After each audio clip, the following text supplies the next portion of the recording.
So, welcome to Making Events Truly Digital. We're really excited about this topic because it's definitely necessary in our industry. Our speaker today is Steve Brazier. He is the co-founder at Canopy. I'm sure most people have at least heard of them. Steve is a renowned expert in the technology industry with over 20 years experience. Canopy is a leading event management software company, and let's welcome Steve to the stage as he brings his unique perspective to the industry. Steve, take it away. Thank you. Thank you very much, everybody, and I hope you can all hear me with the headphones. It's a little bit noisy, but I'm going to keep this as lively as I can. That was a spectacular introduction. Thank you very much, where you started the event by announcing our competitors, who below, and the others you Interprefy, etc. And the gentleman in the blue shirt, I don't know your name, but if you're really customers of those platforms, you really should switch to something more modern and agile. And I'm going to try and convince you of that over the next 30 minutes. But first, I want to talk a little bit about the state of our industry, the state of the event tech industry. Most of you, I think, work for event tech companies in some shape or form, or you use event tech. And we have been on an extraordinary journey over the last 3 years. And my heartfelt sympathies for all of you who've gone through what we've gone through, which is incredible change, a degree of change in an industry that nobody's had to see before, probably in any industry in their lives, and has put a huge amount of effort and work, particularly on the software development community, behind event tech. At Canopy, we've been developing event technology for nearly 15 years. Our parent company is a company called Canalys. It's one of the leading tech analyst firms in the world, and they develop software to run their own events. Eventually, this software became so popular with the likes of Apple and Microsoft saying they'd never seen anything like it, that they decided to spin out a new company called Canopy based on this software we'd been developing for 15 years. That software was developed for on-site events. And we launched Canopy at the beginning of the end of 2019, going into 2020. And actually, our first major event, branded as Canopy, was scheduled for April 2020 in LA with several thousand people. We spent nearly a year working on a custom development for that platform. It was an expensive undertaking for the customer, a huge amount of work from our side. And with 3 weeks to go, of course, the event got cancelled. You can imagine that was a really bleak day inside our company. And we all went away and cried for a couple of days. We actually said to the customer, don't worry, we're not going to charge you anything because we know it's not your fault and nothing could do. And so not only we'd lost the money, we'd lost a year's development work, etc. But thankfully, the client came back to us a few weeks later and said, looks like this pandemic might last quite a long time. Can you do a virtual event for us? So, of course, being young, ambitious, fast-moving, we said, sure we can. That was in May 2020. The virtual event was in September 2020. And we had to switch everything to virtual. Now, most of you now have been through this journey, but virtual events are very different to on-site events. And particularly their difference is you have to stream video. And we are a global company headquartered in Singapore. We run events, normally large events. United Nations is one of our biggest customers. We run global events, including streaming around the world, video around the world, including streaming to China. And from May 2020 till September 2020, we had to learn all about streaming video, which we did. We launched our platform in September 2020 for this big event. The first speaker on our big platform was Satya Nadella, the CEO of Microsoft. Can you imagine the pressure we felt on this platform we'd built for 4 months? And I joke now that if we hadn't delivered that, we'd be living in Panama by now, having not... Anyway, the event went really well, and from that, we started to win other virtual events. It did take us through 2021 to perfect streaming video. Streaming video is really, really difficult. But by the end of 2021, we felt we had a rock-solid solution that worked globally with transcription, with translation, and all the other things, closed captions that you need. And of course, 2021 finished, and no one really cared about streaming video. Suddenly, it was back to on-site events. And because we had gone to virtual, we had to rewrite everything to do virtual. Because using the technology we were on previously, you'd have never been able to stream video around the world. So obviously, we'd moved to the cloud and all the rest of it. And then we had to rebuild all our on-site events. We had to rebuild all our on-site features that we'd had 10 years before. So we spent 2022 rebuilding the on-site events. I'm afraid I'm not able to click. Guy behind the stage, can you click for me? Click. We had some problems with the setup here, so that we had to move the PC, and I think it's out of range of the clicker. So I'm going to ask you to click through quite a few times as we go through. I'll wave when I need you to click. And so in 2022, we rebuilt back on to our virtual platform all our on-site platforms. And what that's told us is the importance of speed and agility. We have a development team that's worked like crazy. And at the beginning of 2022, I said to them, don't worry. We asked you to rewrite the platform in 2021. We asked you to rewrite it again in 2022. It can't be like that again in 2023. And so far, it's difficult to imagine what could be of such an amazing change as required. What you see on the back of the screen here is something that's on our website. We are the only company, we believe, to share our change log. Every week, we publish what we've done each week. And every week, we publish what's coming next week and what's coming during the quarter. It's relentless innovation in order to be at the forefront of event technology and to have built what we believe is the most comprehensive event technology platform. So if I make any message to you today, it would be to please go look at our website and look at our change log and our product updates. And you could see, and we're obviously sharing with our competitors, change slide, you could see in this much detail what we've done week by week by week. You can go back in time for the last 2 to 3 years and see all of that, and you see how we are developing and what is being introduced into the platform. So we've been on an incredible journey, and we know to win in this event tech industry, we have to be the fastest to move to new features. They develop very quickly. But there's one beautiful thing about this business, our customers. Because we work with customers every day, and they suggest features to us every day. So in some businesses, the co-founders, I'm a co-founder of Canopy, have to think, what should we do? How should we develop our product? At Canopy, we don't have to do that at all. We just have to listen to what the customers want, capture it, add it to our development list, and within a few weeks, deliver it for them. And you can see how we're doing on this page. Can we change slides again, please, sir?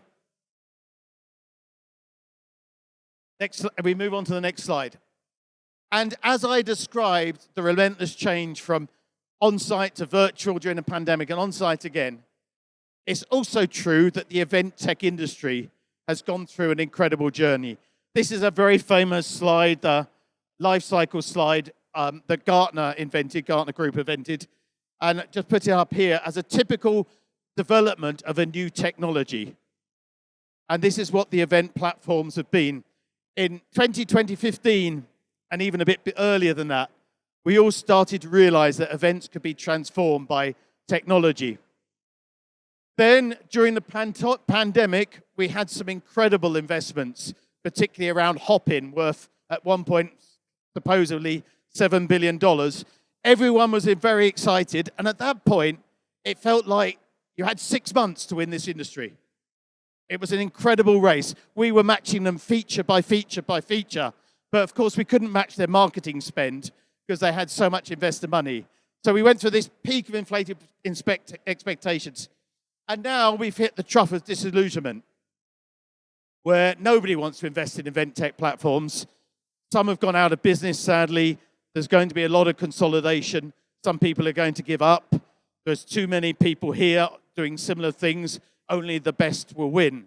So we're right back here. But what we think will happen as we move through now is an acceptance that any serious event needs event technology, any serious B2B event with more than 100 people, and we even run it sometimes with 10, 12 people, we use Canopy, but 100 plus needs an event technology platform. It will become an established part of the budget. We won't have companies worth 7 billion, but there is certainly a business there. Can I go to the next slide? But we have made a decision at Canopy, and this journey that we've been on taught us this. And it might be bad news for some people in the room. We think there's no future in virtual-only platforms. They will all go out of business. Now, that doesn't mean that virtual events are useless or haven't worked. I think most virtual events did disappoint people during the pandemic. It was difficult to drive engagement. Now, during the pandemic, it was just about possible to tell an employee or a colleague, I want you to join a virtual event for 2 days and sit there at the screen and not do anything else. It was just about possible. It didn't really work. What we found on Canopy was that people would listen to maybe the keynote on the first morning. They might listen to the second session, and then they would drop off, and the attendance would drop off very, very quickly. But the reason virtual event-only platforms will fail is because now, if you do a virtual event in the post-pandemic world, you're going to do a 1 or 2 hour session. In the vast majority of cases, you're not going to have a complex agenda with lots of different virtual things to join. It's short, fast sessions. And we think, will all run on Zoom or Teams. It's not worth having a dedicated event platform for virtual events like that. Zoom and Teams will win. Also, Zoom and Teams have so much development power and money to develop new features into the virtual platform that nobody else will be able to keep up with the rate that those two are developing their virtual platforms. And the third conclusion we came to, and one of the toughest things for all of our industry, is most users in the world know how to use Zoom and Teams. They have accounts, they know how to log on, they recognize the interface. The barrier to get them to use an event platform, unfortunately, just putting in a username and password, setting up an account, is too high for most people. So again, they'll stick with the default of Zoom and Teams. So we think the only event platforms that win are those that continue to focus on on-site. If I go to the next slide. And then we came to another conclusion. And this took some thinking as we came out of the pandemic. I think this conference last year when it was in London was all about hybrid events. We don't think the industry should talk about hybrid events. To us, hybrid events are a compromise. We tried to illustrate it with these bicycles. It'd be cool if you were one of these. It would be cool if you could do that. Okay, this just about does the job. It's a very poor message for our industry to talk about hybrid events. We highly recommend we stop it. And that's because if you're a hybrid event, you're an on-site event. If you're an on-site event like we are here, or any other else, you have to manage people. You have to manage check-in. You have to print badges. You have to have meeting rooms. You have to have a meeting system. You have to probably manage hotels, flights, maybe visa applications for international visitors. You have to deliver an amazing on-site event. Also, if you're an on-site event, there's budget involved to book venues, to pay for dinners, pay for lunches, transportation, etc. You've got to make that on-site event amazing. And for those attendees, they've got to have the best experience possible. So we worked out after a while that it's not a choice of on-site, hybrid, or virtual. There's only 2 choices. You're either virtual only or you're on-site. But in our platform, when you're on-site, you are totally allowed to have remote attendees. And those remote attendees can join sessions, can chat, can ask questions of presenters remotely. They can set up meetings which happen virtually. But the on-site attendees have a full full, rich on-site experience which remote attendees can join. And why that's important is also because sustainability is important in the world and cost management is important in the world. Some people don't want to fly to events because of the cost or because of the environmental damage. We found the benefit of virtual events was we have many more women on our platform than we did at on-site events. We assume that's because it's easier for them to join virtually while managing childcare. And sadly, still women have the majority of the burden of managing childcare in most situations, although, of course, not all. And so, on-site events that can be accessed by remote attendees is the future. We also, of course, I should mention those people who have various impairments. We had one wonderful journalist who wrote to us, so grateful after an event because they aren't able to travel because they have poor eyesight. Taking a plane is stressful for them. But because all of our event was live, including chatting with attendees, setting up meetings remotely with the attendees, they could participate and report on our event while not having to travel to it, and it changed their life. So we don't recommend talking about hybrid. All our events are virtual or on-site, but when we're on-site, we deliver everything we can to the remote attendees. Next slide, please. Showing you a little bit of video now so you get a flavor of what our event looks like. The back side, the console, and the front side. We went for a very Netflix-style approach to describing sessions and playlists. We do everything here around attendee lists, setting up tickets, doing registration. The key part of our platform is to divide attendee journeys. So the green team see one set of sessions they could join. The blue team see another set of sessions they can join. They might have totally different agendas. You can put rehearsals into our platform so the speakers know which rehearsal to go to that remain invisible to everybody else. All the platform enables things like booking meetings, attending meetings. This is a virtual meeting where people are chatting to. We have closed captions built in and obviously chat built in. We have surveys built in, surveys that can be to all attendees, to a particular attendee type, or just to one particular session. You have the ability to put additional resources behind any session so that people can immediately download the PowerPoint of the slides rather than have to harass the speaker for it. And obviously the advantage of event platforms are also what you can do with analytics. Now, if I just capture then a playlist as we go through this lady, I just want to capture one screen there. See the closed captions being closed there, the polls being added here, and speakers underneath the session. I'm going to come back to gamification in a second. Hubelo has gamification working for this event too. So we'll go through the gamification. And then when I get to the next slide, this is a list of meetings that people have set up inside the event app, which can be virtual or on-site. We can also allocate meeting rooms so that you know your meeting will happen in room 22 or room 23. And as I keep talking, see an example of live English to Spanish translation going on a live stream that's taking place while live questions are coming on. It's very, very strange at this event that they're using so many different apps. In our event, we would have one app where the live questions would be going through the mobile app into the speaker, not all these different systems that are here. So an awful lot of thing. I'm having to look this way because I can't see my slides up front, and I want to give you the click on one last thing to show you from this video when we get there. So lots of engagement. Mobile app is built in. There's no work required to build our mobile app. It comes to you automatically. And now if I capture that screen, I didn't capture that screen because my clicker's not working. You also saw very quickly remote attendees joining on our platform. So what happened during our event was we built a green room so we could host virtual sessions during the pandemic. So you can have speakers waiting in the green room. Then we bring them live on stage so they can broadcast to an event. Then we take them backstage again. We can chat to them while they're backstage, do their audio mic setup. And what we've been able to do then is to bring that to the on-site world.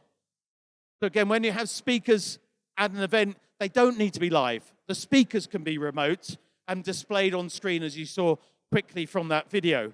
Now, that again is what many companies are using different software to do. We can do all of that inside Canopy. Can I go to the next slide, please? Something else that we did which we're very, very proud of.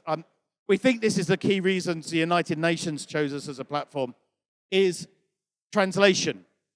We have translation built in, one click, to 70 different languages. Again, no setup required, no work on the organizer's requirement. Again, it's a hugely important point for accessibility, to appeal to a Latino audience and present it in Spanish or Portuguese if you're in Brazil, etc. But then we learned, and I said we're always getting feedback from customers, and hopefully I don't offend anyone here, but we found in 2 countries in particular, in France and in Japan, they are incredibly fussy about language. So even though we think the AI translation is amazing, they will still complain if something's not quite right. And event organizers like things to be perfect. So what we then did, we translate by artificial intelligence, then we put onto the console, I think this one's in Czech, all the artificial intelligence translation, so that you could go in and manually change those things that are bugging you and aren't quite right. So we have full translation, artificial, and the ability to correct the mistakes. And again, this is a unique feature that nobody else has, again, to any language. And we go on to the next slide, please. Talked about gamification. We have gamification here on the Hubelo app.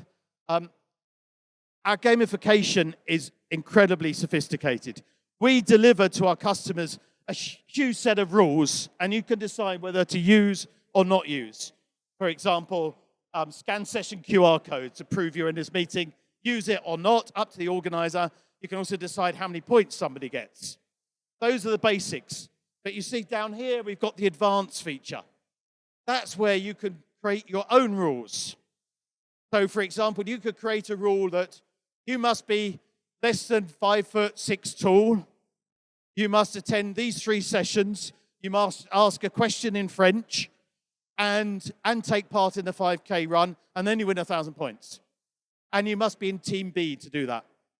You can really go into every detail of every attribute of the event that we're tracking to build your advanced rules, which then gives you a leaderboard.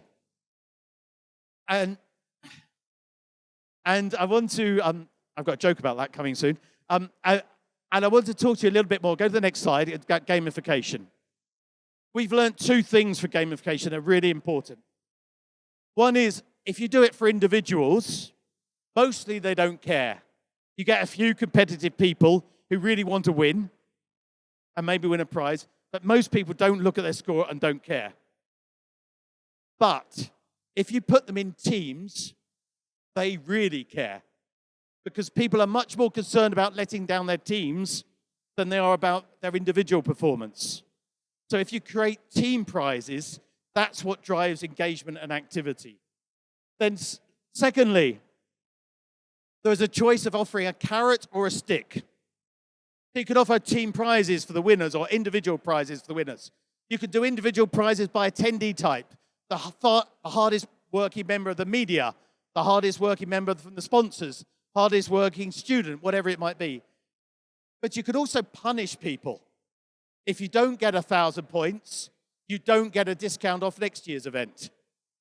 That's very powerful. If you go, if you get to this level, you get a badge saying you've completed the conference. If you're below this level, you don't get a badge, which means you can't show it to your boss and you can't justify your attendee experience. So building in teams and incentives, positive incentives and negative incentives drive gamification. And the best example we've had of gamification so far is a French company called Schneider Electric, who said, for every 1,000 points we earn at this event, as the whole attendee list, not by individual or by team, we will plant a tree. Simply awesome. So the whole event was activated to try and get loads of points and do something good for the world. Now, if I go to the next slide, the gentleman in the blue shirt, sorry, I don't know your name. Keith. He just gave me a 5-minute sign like this. While we talk about event technology, somewhere this event has failed, the most important part of event technology is give the speakers a clock. And every event agency gets that wrong. You don't want a countdown clock down there because the countdown clocks are always wrong. In my other life, I've keynoted more than 1,000 conferences. I know this. Countdown clocks, you think you've got 30 minutes. Some fool at the back puts 20 minutes. You're totally confused from the moment you step on stage. They don't work. Give them a clock and say, you've got to finish at 11:15, and make sure you can see it from the stage. That works. So however much technology we put into our conferences, the most important thing is the clock, and we don't have one. But I did appreciate your 5-minute gesture. But by the time he gets to tell me I've only got 5 minutes left, I've already overrun because there's no clock and I don't know what my target is. And I've still got 10 minutes to go. One more slide, please. Now I wanted to talk about our biggest challenge and perhaps some of your biggest challenge in terms of building Canopy and selling Canopy. The event organizers are generally a safe and conservative bunch. They don't want to try something new, and they don't want to take a risk. And we found that really difficult. If you adopt a platform like ours, you need less people to organize an event. Unfortunately, that does affect some people's jobs. And if you're trying to pitch a software solution to an event manager who's sitting around saying, well, I don't need someone to organize hotels, flights anymore. I don't need someone to do check-in badges. I don't need translators anymore. They see their empire crumbling. A few really enlightened leaders, if they're senior enough, get it. We have to move forward. We have to do the best for our event. Many don't. And the most common thing we hear is, we're doing the same thing as we did 10 years ago because we know it works.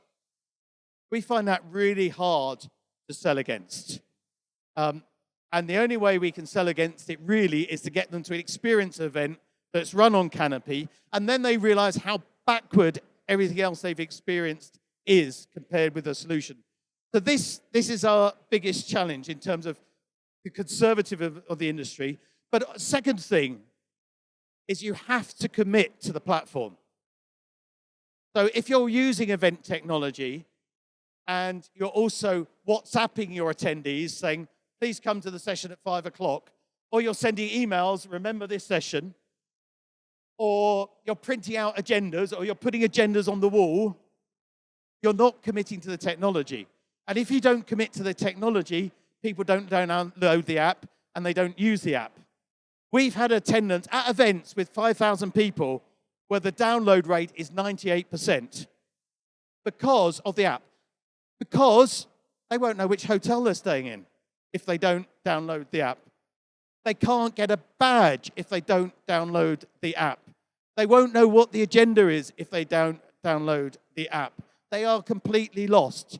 And because you do that, you drive engagement at the event, you get questions, you get chats, you get meetings set up, and all the rest of it. You get live questions, and the event takes off. You have to commit, but people are scared to commit. Because, of course, if the platform fails, the whole event fails. And we know how stressful running events was. Our most stressful event was running in Bali when you might remember the volcano erupted or smoke came out and the airport closed. And we had to go on stage and tell them, sorry, no one's going home. And then we were all panicking about where do they stay because, of course, we hadn't booked hotels for the next days. Then we realized if the airport's closed, no one can get in either. So we managed to keep them in their hotels and sort that out. So we know running events is very, very stressful. I am running out of time. A final point I want to make is we do have partner programs, both with event agencies who standardize on Canopy and use it for their customers, and obviously get good discounts and rebates from us. And also on the integration side, companies like Validar. We don't want to do the hardware. So we provide the software, but if you need printers, you need kiosks, then we need to rent those for your event. But Canopy will support them. So we have partner program. I've talked about most of these. I see Adam's at the back. We can do all sorts of things around translation, profiling, matchmaking, managing hotels and flights, live questions. Also in Canopy, the worst thing about events is when speakers overrun. And when speakers overrun, everything goes out of sync and all the meetings go out of sync. In Canopy, we can just say, move everything 15 minutes later. And we move everyone's one-to-one meetings, survey, sessions, etc. All just move later. It's automatic with one click. Finally, final slide. I started at the start by talking about the relentless innovation that's required, and it continues to be relentless. These are some of the things we are working on internally to introduce a show calling tool so that we have an agenda that says keynote from 9 till 10, then the production agency can see 9:01, play the sting, 9:02, MC walks on stage, 9:04, play a video, 9:05, CEO walks on stage, etc. So show calling will be integrated to our agendas. We're developing an intercom system for production staff in-house. Again, you don't want your teams using WhatsApp to run an event or iMessage to run an event. You want them on Canopy, so backstage we'll have an intercom so all the production staff can talk to each other. At the moment, we manage flight bookings and hotels. We're trying to automate that by the end of this year so that someone can log in, say, I live in New York, I want to fly to Vegas, I want to fly on this date. We recommend these are the flights that meet the budget and book it with one click. That will be integrated by the end of this year. Everyone wants to talk about AI. We will have chatbots that scan the whole of your website, take the information and do FAQs automatically based on consuming everything you put into the website.